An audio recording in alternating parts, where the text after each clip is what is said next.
US Congress has certified Donald Trump's election win. It was just 4 years ago the same process was interrupted by violent rioters who stormed the Capitol. Sky News Washington correspondent Annalise Nielsen joins us live now. Annalise, there were no interruptions today. And look, that is remarkable in and of itself. Historically speaking, normally the certification process does have at least one or two members of Congress who want to make their voice heard in this process of certifying the election results. What they're actually doing is certifying the electors, which is all part of the Electoral College. It's not necessarily a representation of the popular vote, even if that's what it has become traditionally, as Americans want to have their voices heard through the US Congress. And so what we saw today was just a remarkably smooth transition of power process. The Congress was locked down. There was very tight security to protect those members who were going in.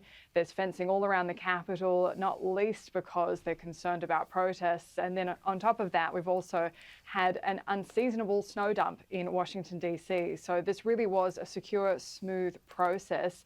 Donald Trump, we haven't seen him yet today. He has posted on Truth Social before this process took place, saying Congress certifies our great election victory today, a big moment in history, MAGA, which is obviously just also in itself an extraordinary moment, considering 4 years ago it was certifying his election loss.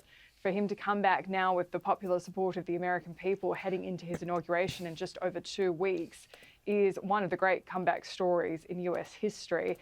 At the same time, the other part of this process is the President of the Senate has to oversee the certification of the electors' Electoral College votes.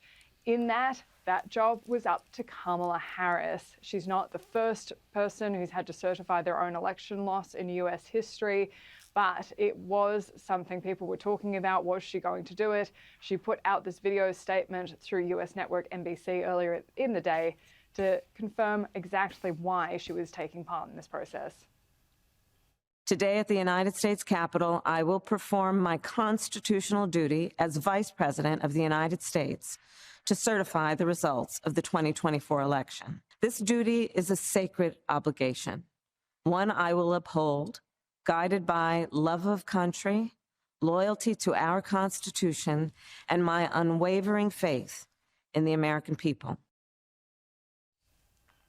So this really is the last part of the legal process in having Donald Trump's election victory confirmed before the inauguration process takes place.